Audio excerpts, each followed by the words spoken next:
everybody. We'd like to welcome you back to Be a Better Leader podcast. This is season 5, where we're focusing on setting and executing your 2023 goals.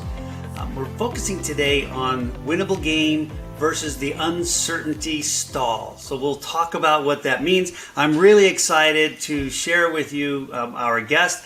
I'm Scott Thele. I'm the National Practice Leader in the US and Canada. I'm being joined by Carsten Lingaard, who is our execution practitioner across Scandinavia, and Ray McGrath, who is based in the UK. He's the practice leader there through most of Europe, I think, at this point. So, gentlemen, it is so great to see you again. Great seeing you, and great being on. Awesome. I'm so excited for what we get to share and learn today. So one of the things, let's start off with ambiguity and why it's such a big barrier to execution. And let's start with Ray. Ray, what do you think about that? Well, it's interesting saying it's a barrier, isn't it? When actually there are so many instances when that's the choice. That's actually the route that so many will take. There's almost, I don't know what you think, but there's almost a safety in ambiguity. And for me, it's this difference between a spotlight and a floodlight. So when that spotlight is on, when there isn't ambiguity, it's absolutely precise. It's kind of bright and strong. But a floodlight that's in its more general, I don't know, I encounter so many clients where there's almost a comfort there. So I'm not sure whether that answers this first question that well, but it's what I immediately think of when I think of ambiguity. I actually think the opposite. I actually think of the attraction of it. You know what? That is a fantastic point, and we've definitely seen that. It's almost like leaders don't want to place their bets; they want to hedge their bets. If I say no to this, what if that was the good idea? So I have to hear, Carsten, what do you think about what Ray said, and overall, why is ambiguity such a barrier to goal execution? Well, I think it's something to do with the difficulty of getting alignment. It's so much easier just to have the flexibility and to go where you would like to go without the commitment to really one or two, goals. It's a lot easier to have that flexibility, and especially when we talk Scandinavian culture, there's a lot that kind of are nodding in the meeting room, and then when they go out, they kind of go wherever they would like to go. So I think that commitment that comes with it is difficult for a lot of leaders. Yeah, I think that's true to varying degrees globally, right? Where people will say, okay, sure, I'm behind you in the meeting. And then when they go out of the meeting, because it's ambiguous, they kind of do what they were doing before the meeting started. Is that a little bit about what you meant on that one, Carsten? Absolutely. And also because some of the wording, it's difficult to commit to a fancy word. What does it mean if there's not a measure behind it? It's easy just to say, well, I thought this, and then another one thought this, and then it seems on the surface to be aligned. But when you get down to it, it's actually misaligned.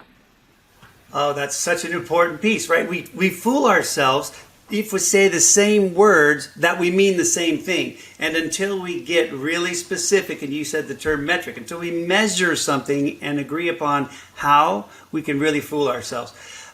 Ray, let's talk about how creating lead measures can help reduce ambiguity.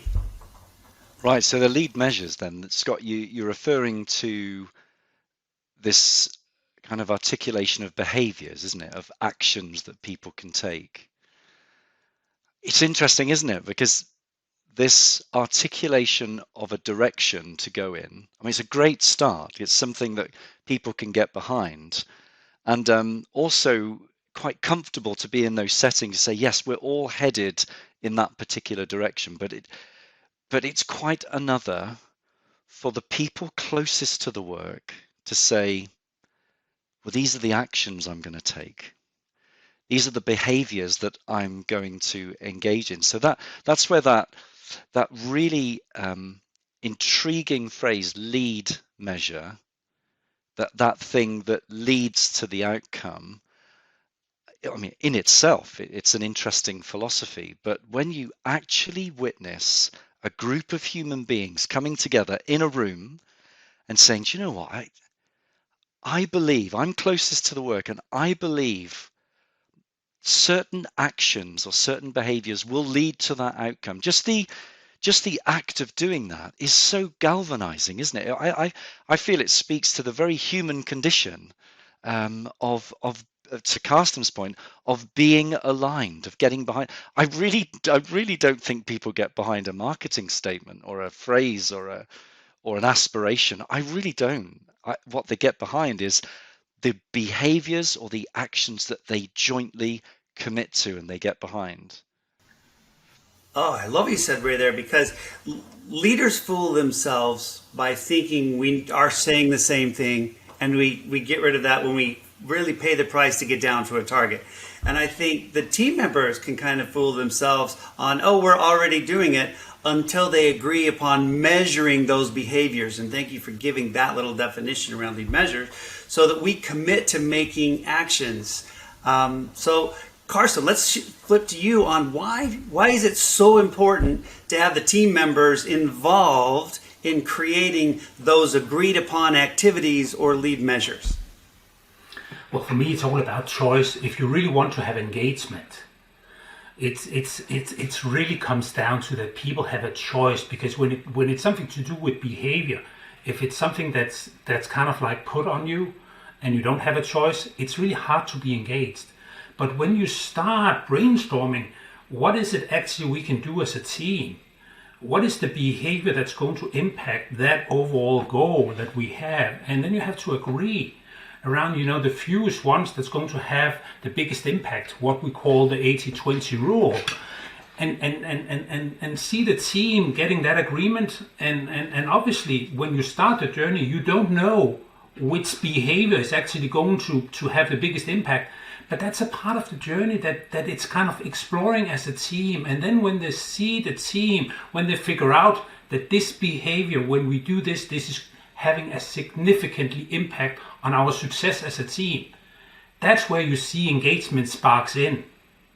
So for me, that's kind of like so exciting to see a team that really kind of gets all in. Yeah, I love, and you've seen it, right? You can see the looks on their faces when they realize that they genuinely have a choice in choosing what they're going to commit to do. So yeah, that's fantastic. It's quite scary though, Scott, isn't it? I was just going to say, it's quite scary, isn't it? Do you not think it is? And Carsten, I absolutely agree with you. It's choice. It's a beautiful thing. I've a client that I work with in the Middle East, and actually, even in France and in Germany, there's certain cultural differences where, well, come on, it's the boss, isn't it, that decides what we should be doing. And there's almost this institutionalized culture, and I'm definitely not saying it's right or wrong, but a culture that says, well, the smartest, the brightest, the most senior, they determine it. So it's it's easy to say. It's tough to do, though. I agree with you. So exciting, but it can be scary. A lot of our clients they need a lot of encouragement, I would say. Well, and traveling the world, having done this with groups around, it's a little bit different. You're right, both of you. In how that shows up, but when it gets there, it's so exciting, especially in a culture that perhaps had not been very connected to the front lines engagement before, to watch them kind of look at each other and say, is it okay this time? Are we really going to be able to pick? So that's exciting to me. Ray, let's just continue with you. What do you think that whole process, how does it align to letting people feel like they're playing a winnable game? I'd say there's a stage before it, which is actually it's quite easy to forget, because there's this great philosophy, isn't there, where leaders are there to set a compass heading, and that's kind of what the money is for. So set that compass heading, set the direction, and then pretty much then allow the business to follow, or fuel the business to follow. Or maybe they go completely the other end and say, oh no, it's all about the people participating in the decision as well, and then of course you've got that dreadful situation where it's just one big committee. So before I kind of answer that question on the lead measure, there is that stage beforehand, is that by the time it gets to me on my team and I've got to work out my lead measures, do I feel like I've been intrinsically included in the definition of my goal, of the direction of travel for me? So for me, that's the foundation of it. That's where it truly begins. And maybe, I don't know, maybe it's fairer, Carsten, for you to take it from there. I know you and I have had such similar experience, that really profound experience in a room where a team know they really do believe in this set direction. It's really up to them then to think about behaviors and actions that follow. Yeah, so please, Carsten, take the next step. So one of the things around feeling like you have a winnable game is, am I clearly connected to the goal that I'm participating in? So did I have a voice? Do I clearly understand? Do I see how it's connected? So now, Carsten, take us down a level and say, what else is required to make those people feel like they have a really winnable game? Well, I think it's when the team have been engaged and really feel like there's a trust in the team, they can figure it out. And when they start to see that they actually can influence the goal and it's progressing, meaning that the lead measure is actually moving forward, and then they can see the lead measure is having an impact on the lag measure, that's where you can see a team really grow and the confidence they get from it. It's not that different from a football team that start winning, that have been losing for a while, or actually, didn't know they were playing football, but then start realizing that we can actually make a difference on this goal. That's where you see this confidence comes in on the team. And that's, for me, is also where it's not just about the goal. It's when you get that confidence into a team, it not only affects the goal that actually are sitting above the team, the one they are focusing on, it's kind of like spreading to everything around the team. Yes. So that's the exciting piece of it. When you get this winnable game up, it spreads, and even sometimes you will think that some team members will never get there. But when a team start lifting together, those that you thought were lost, sometimes will actually join, and they will join willingful. But you cannot tell them to join before they feel the energy. Oh my gosh, Carsten, that's such a great point. And don't you love when you get surprised? And one of my favorite examples is in a heavy manufacturing, somebody that's been there 35 years, and they always say, you'll never win over that guy. And after he sees the wheels spinning, he can become a champion for this. That's one of my favorite things to witness, is somebody that people wrote off that gets very engaged, and maybe in the twilight of their careers has a fantastic opportunity to leave a legacy. That's great. Ray, let's talk about this. One of the things that really is important is translating all of this theory into a mechanism that allows us to, day in and day out, at least on a weekly basis, reconnect. So could you talk a little bit about scoreboarding and then the weekly cadence, so the weekly commitments that we make, and how that impacts ambiguity and uncertainty? Yeah, sure. And I would say so many organizations, quite rightly, overcome their ambiguity and uncertainty with measuring the business as a whole, and the classic metrics that matter for an entire business. They could be financial, operational, and so on. And of course, that must exist. And great work from people like Kaplan on Balanced Scorecard is so well grounded in that.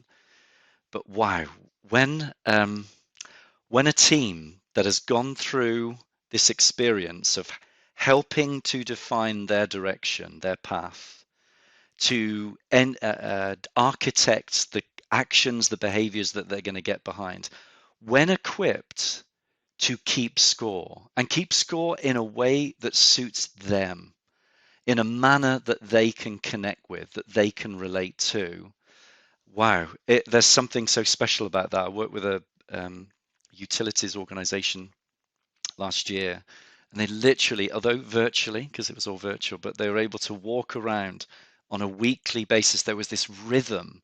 Every week they would walk from scoreboard to scoreboard, and you would witness, again, those closest to the work showing their passion, their commitment to the behaviors and actions that they've engaged in. And it's just a beautiful thing to see that it isn't just philosophical or aspirational, it's real. When you really see that connection, because they are keeping score, and it isn't being imposed on them. Such an important piece. Oh, yeah. The ownership of scorekeeping is so important. Well, one question for you both. I want you to, if you could think of a time or an example, but have you personally had to fight through the fog of ambiguity? Carsten, let's start with you. Oh, absolutely. Coming from the US as a practice leader, coming back to Europe, and then going through the pandemic, had to change everything. Being used to working international and being there physically, and then suddenly you have to do everything virtually, kind of creates a lot of ambiguity, and also things that you have told yourself not can be done virtually, actually figuring it out that it can be actually done in a different way, but as good virtually. So for me, it's actually been so exciting to go through that ambiguity and get out on the other side, and now being able to do what we do in a virtual world that actually can be even more effective than we did before.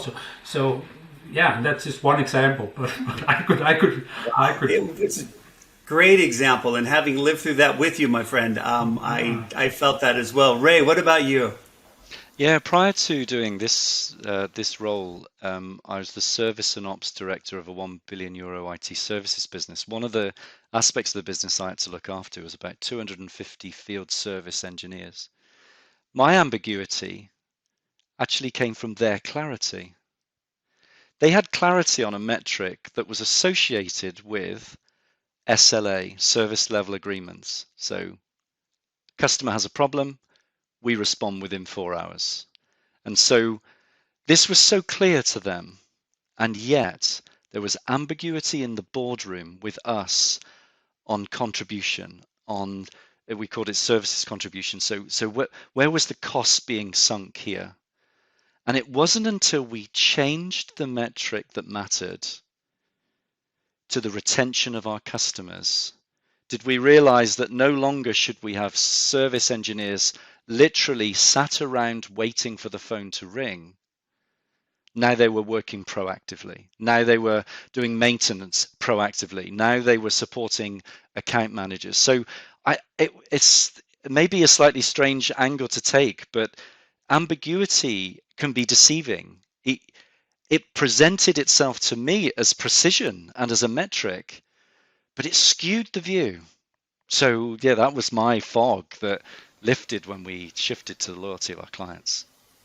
Well, paying the price to get that from the top to the bottom.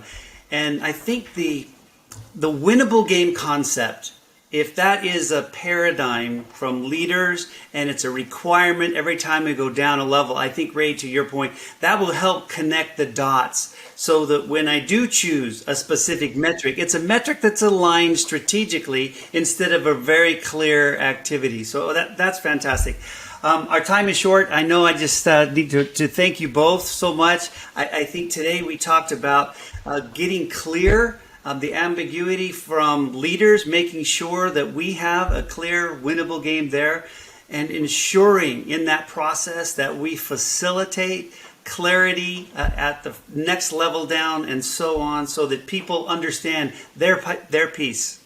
They have a voice in it, and then they have an opportunity to choose the behaviors that are going to drive that. So thank you both. It's been a fantastic pleasure. I wish you guys continued success and can't wait to see you again. Thanks so much.